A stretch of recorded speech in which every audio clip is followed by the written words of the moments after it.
Everyone, कैसे हैं आप लोग। Welcome to my channel Tripathi classes.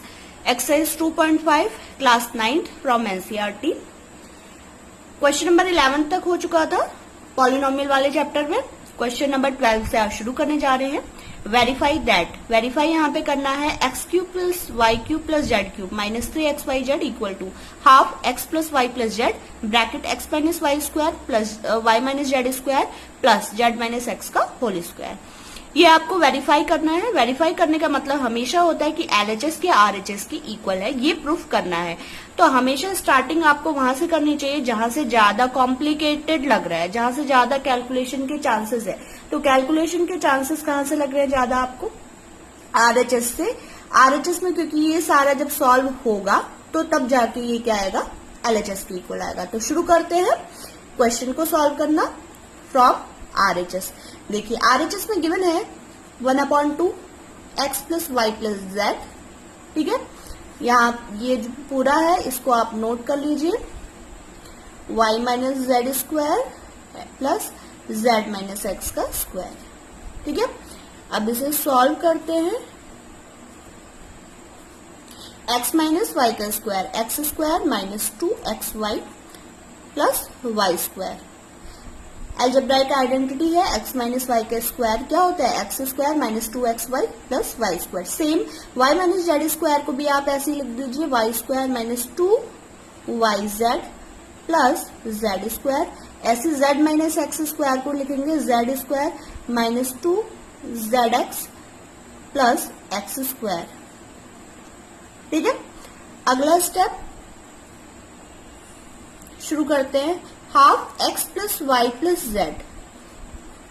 यहां देखिए लाइक टर्म्स कौन कौन से, x square and x square 2x square, y square plus Y square 2y square. इसे सॉल्व करेंगे ऐसे ही 2z स्क्वायर आ जाएगा, z square plus Z square 2z square. और हमेशा लाइक टर्म्स को ही आपस में ऐड या सब्ट्रैक्ट किया जा सकता है, ये चीज आपको पता ही होगी। Minus 2zx। बाकी जितने भी टर्म्स है वो मैंने नोट कर लिए। ठीक है, again x plus Y plus z take common from this expression.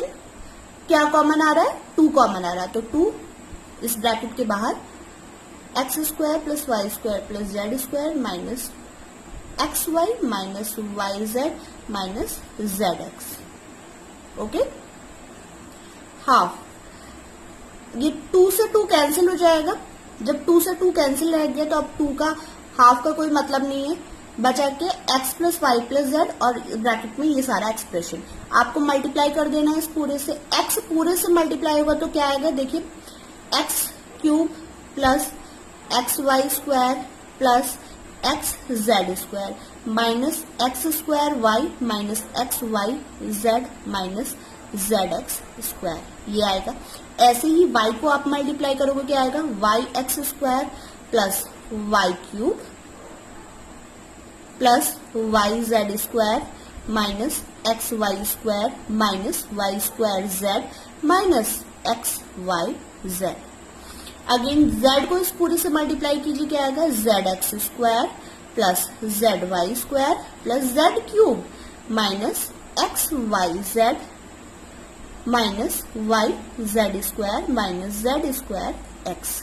इस तरीके से आएगा। अब देखिए x cube plus Y cube plus Z cube, ये तो डिफरेंट है टर्म्स, इनको कहीं से भी कैलकुलेशन की जरूरत नहीं है तो इनको अलग से लिख दिया। इसके बाद एक्स वाई स्क्वायर ये है और यहाँ पे मुझे एक्स वाई स्क्वायर ये तो मिल रहा है, और दूसरा कौन सा टर्म है एक्स वाई स्क्वायर वाला, ढूंढिए। लाइक टर्म्स आपको ढूंढने, तो x y square cancel down हो जाएगा माइनस एक्स वाई स्क्वायर से। एक्स जेड स्क्वायर यहाँ पे है और minus x z square minus x z square, इससे कैंसिल डाउन हो गया। Minus x square y minus x square y cancel down हो गया प्लस वाई एक्स स्क्वायर से। ठीक है, ऐसे ही वाई जेड स्क्वायर और y square y z square, देखिए कहां पे आ रहा है वाई जेड स्क्वायर, कहीं पे टर्म ऐसा आ रहा है वाई जेड स्क्वायर ये है माइनस वाई जेड स्क्वायर ये है, जेड एक्स स्क्वायर ये है माइनस जेड एक्स स्क्वायर ये है, जेड वाई स्क्वायर यहाँ पे आ रहा है आ रहा है, यहाँ पे भी इस तरीके से कैंसिल आउट होंगे। बचे 3 टर्म, कौन से? Minus x y z, minus x y z, minus x y z, it makes 3xyz।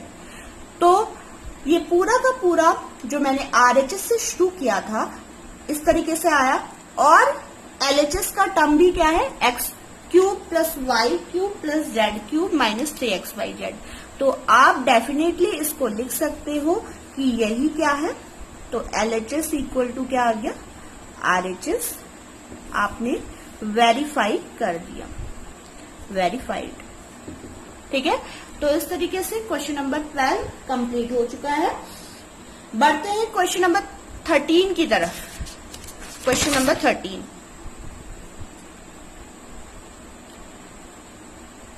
देखिए क्वेश्चन नंबर 13, अगर आप लोगों के पास बुक है इसमें देखिए, if x plus Y plus z equal to 0, show that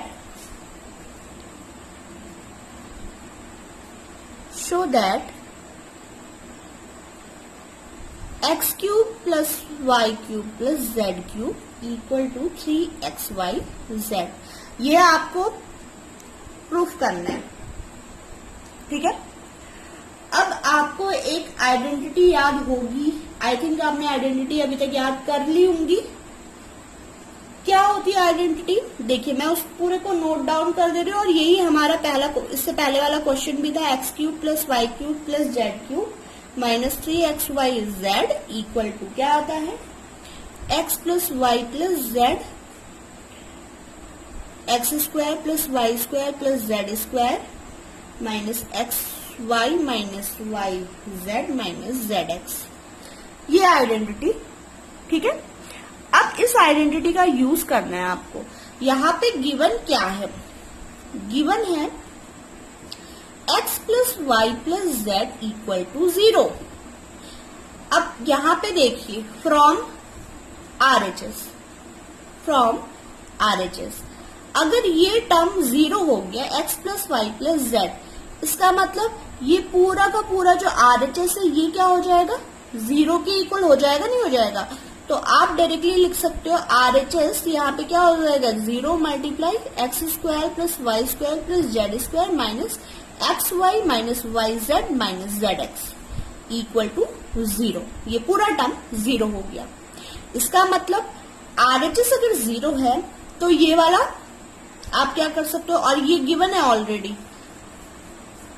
इसको देखिए, x cube plus Y cube plus Z cube minus 3xyz equal to 0 लिख सकते हैं।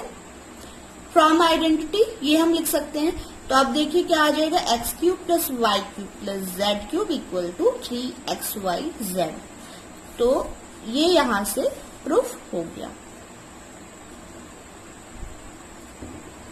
ठीक है, अगर x plus Y plus z 0 है तो ये वाला पूरा टर्म क्या हो जाएगा? 0 हो जाएगा। और ये किसके इक्वेट कर दोगे आप? 0 के इक्वेट कर दोगे। अब इसके बाद फाइनली बचा क्या? ये 0 के इक्वल हो गया, तो x cube plus Y cube plus Z cube equal to 3xyz proved. Question number 13 complete. बढ़ते क्वेश्चन नंबर 14 की तरफ। क्वेश्चन नंबर 14 देखिए, क्वेश्चन नंबर 14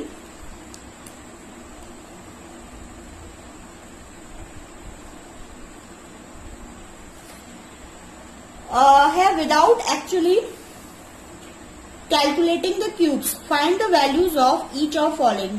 तो इसका फर्स्ट मैं लिख रही हूँ, पूरा नोट नहीं कर रही हूँ। इसका फर्स्ट क्वेश्चन देखिए, -12 cube plus 7 cube plus 5 cube. ठीक है, ये क्वेश्चन है। अब आपको इसमें पूरा का पूरा इसमें क्यूब नहीं करना है, आपको क्यूब करके सॉल्व नहीं करना है, आपको आइडेंटिटी यूज करके बताना है कि इसका आंसर क्या होगा। तो आइडेंटिटी सॉल्व करके आप कैसे बता सकते हो? आप देखिए, -12, 7 और 5 ये आपस में मिलके क्या बनाते हैं, इस चीज को आपको ध्यान देना पड़ेगा कि -12, 7 और 5 क्यूब आपस में 5 क्या बनाते हैं। देखिए, -12 plus 7 plus 5 equal to 7 plus 5 12, तो ये क्या हो गया 0। इसका मतलब ये 0 है। अगर आप इसको क्या सोचे, a सोचे, इसे b और इसे c, late a is -12 and b is 7 and c is 5। ठीक है, तो यहां से क्या प्रूफ हुआ, a plus B plus c क्या आइडेंटिफाई हुआ कि a plus B plus c, that means -12 plus 7 plus 5 equal किसके है, 0 के। अभी इससे जस्ट हमने पहले यही वाला क्वेश्चन किया था, इनडायरेक्टली हमने यही क्वेश्चन किया था। ठीक है, तो अब फिर से मैं उस आइडेंटिटी को नोट डाउन कर दे रही हूँ, x cube plus Y cube plus Z cube minus 3 x y z equal to x plus Y plus Z bracket x square plus Y square plus Z square minus x y minus y z minus z x. ठीक है, अब इसमें क्या given है बच्चों, इसमें given है कि x plus Y plus z क्या है, 0 है। और अगर ये टर्म 0 है, ये पूरा का पूरा मल्टीप्लाई करके क्या आ जाएगा 0। 0 को आप किसी भी नंबर से मल्टीप्लाई करो या किसी भी आइडेंटिटी, किसी भी अलजेब्राइक एक्सप्रेशन से मल्टीप्लाई करो, आंसर क्या आना है, 0 ही आना है। तो यहां से फाइनली आपको क्या मिलता है, x plus y, x cube plus Y cube plus Z cube equal to 3 x y z मिलता है ना। अब एक चीज ध्यान देने वाली है, यहां पे भी तो सेम वही कंडीशन है कि a प्लस बी प्लस सी, यहाँ पे क्या आ रहा है 0 आ रहा। तो आप डायरेक्टली ऐसा लिख सकते हो कि -12 cube plus 7 cube plus 5 cube equal to 3 multiply x की जगह पे क्या आएगा a, मतलब -12, b की जगह पे क्या आएगा 7 एंड c की जगह पे क्या आएगा 5।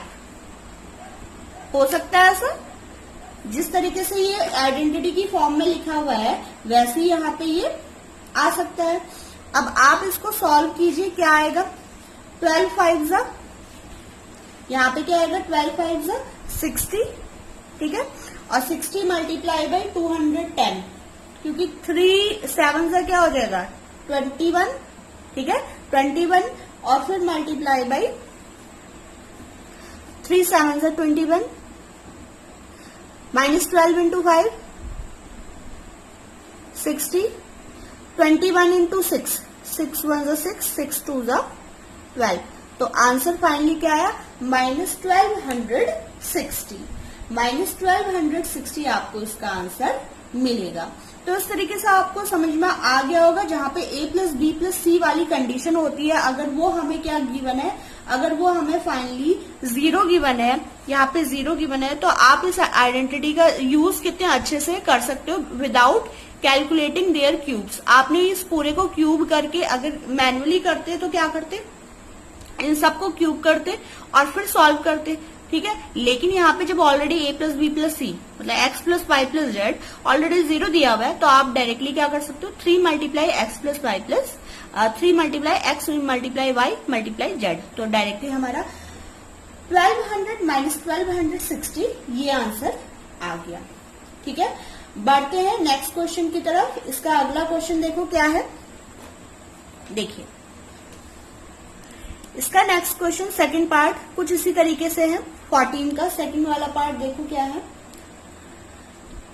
28 cube plus -15 cube plus -13 cube. Same concept इसमें भी यूज होगा। इसमें भी ऐसे 3 नंबर गिवन है जिनका सम क्या है 0 है, 28 -15 -13। ठीक है, -15 -13 मेक्स -28, 28 -28 0। तो यहां से क्या आ गया a प्लस बी प्लस सी, या आप जैसे मैंने यहाँ पे a बोला था, आप इसे x y z से भी रिप्रेजेंट कर सकते हो, ऐसा कुछ नहीं है। तो a प्लस बी प्लस सी यहाँ पे क्या आ रहा है 0 आ रहा है। सेम कंडीशन यहाँ पे है, तो आइडेंटिटी का यूज करो सीधे, 28 cube plus -15 cube plus -13 cube equal to 3 multiply x is 28, y is -15 and z is -13। तो इन तीनों को मल्टीप्लाई करके डायरेक्टली आप इसका आंसर लिख सकते हो। ठीक है, आप इसको सॉल्व कर लीजिएगा, इसका आंसर आएगा 16,380। 80। यहाँ पे जहाँ पे मैंने आपको ये बताया था कि ABC है, यहाँ पे मैं XYZ भी लिख सकती हूँ। देखिए समझने वाली बात है, वेरिएबल तो कुछ भी आप ले सकते हो, ठीक है। वेरिएबल आप यहाँ पे A cube plus B cube plus C cube minus 3ABC ऐसे भी ले सकते हो, चाहे आप XYZ लो। आइडेंटिटी आपको याद होने से मतलब है, अगर आपको आइडेंटिटी याद नहीं है तो आप इस क्वेश्चन को नहीं कर सकते हो, ठीक है। तो 14 क्वेश्चन कंप्लीट। अगला क्वेश्चन है क्वेश्चन नंबर 15। देखिए क्वेश्चन नंबर 15 क्या कह रहा है। क्वेश्चन नंबर 15 है कि आपको फाइंड करना है area, give possible expression for the length and width of each of following rectangle in which their areas are given. देखो एक्सप्रेशन गिवन है 25a square minus 35a plus 12, ऐसा कुछ गिवन है। और ये बोल रहा है कि ये जो कंप्लीट है ये क्या है, ये क्या है, एरिया है। अब इस एरिया को आप लेंथ और विड्थ की फॉर्म में, किसी भी रेक्टेंगल का एरिया क्या होता है, A equal to L into b, length into width, ठीक है। अब ये कंप्लीट किसमें गिवन है, पॉलिनोमियल में गिवन है। ऑब्वियसली जो इसकी लेंथ और विड्थ आएगी फैक्टराइज करके किसमें आएगी, पॉलिनोमियल में आएगी। तो आपको इसके क्या करना है, फैक्टर करना है, और जो दो फैक्टर्स आएंगे वही इसकी लेंथ और विड्थ की फॉर्म में होगा। तो करते हैं इसको सॉल्व। अब इसको आप मिडिल टर्म स्प्लिट से कर सकते हो, डायरेक्टली कर सकते हो ना। देखो यहाँ कंपेयर करोगे, कंपेयर किससे करोगे आप इसको, यहाँ पे इसका कोफिशिएंट जो स्टार्टिंग में देखिए ax square plus bx plus c से आप इसे कंपेयर करो। तो यहाँ पे capital A is 25, capital B is minus 35 and C is 12। अब इन दोनों को आप मल्टीप्लाई कर दो आपस में, 25 इंटू 12, 12 5 60, 12 2 24, 24 प्लस 6 30, 300 के आप फैक्टर कर दीजिए। 300 के फैक्टर करके आपको क्या मिलेगा, क्योंकि आपको मिडिल टर्म स्प्लिट करना है, ये मैं पहले आपको टॉपिक समझा चुकी हूँ, ये मैं दोबारा नहीं समझा रही। मिडिल टर्म को स्प्लिट करना तो कैसे इसके फैक्टर करेंगे, देखिए फिर 7 से होगा, 2 7 14, तो यहाँ पे क्या आएगा 5, ठीक है। इसके बाद 5 से करोगे, 5 1 5, क्या बचा 5 तो यहाँ से 5, फिर 3 3 1 और इस तरीके से आपको क्या लाना है, -35 लाना है। देखिए -35 लाने के लिए क्या करेंगे, 2 2 4, 2 2 4, 4 3 12, ठीक है। और यहाँ पे क्या मिल रहा है, 5 5 25, तो यहाँ से तो 35 नहीं मिल रहा है। एक बार और ट्राई कर लेते हैं इससे। देखिए 3 5 15, 3 5 15, 2 2 4, 4 5 20, ठीक है। तो यहाँ से मुझे मिल रहा है -20 और -15। तो देखिए 25a square -20a minus 15a plus 12, ठीक है। अब इसके फैक्टर कर दीजिए। यहाँ से 5 कॉमन ले लेंगे, 5a कॉमन ले लेंगे, क्या आएगा 5a माइनस 4। ऐसे ही इन दोनों में से भी कुछ कॉमन ले लेंगे, -3 कॉमन ले लेंगे, तो यहाँ बचा 5a माइनस 4, ठीक है। तो यहाँ से 5a माइनस 4 एंड यहाँ पे आया 5a माइनस 3, ठीक है। तो ये जो दो आपको मिल रहे हैं ये इसके क्या है, फैक्टर हैं, और यही क्या है इसके लिए, लेंथ और विड्थ, ठीक है। यही यहाँ पे रिक्वायर्ड था कि आपको क्या करना था, एरिया गिवन था और इसको लेंथ और विड्थ की फॉर्म में बताना था। तो आई होप आपको ये वाला क्वेश्चन समझ में आ गया होगा। इसी का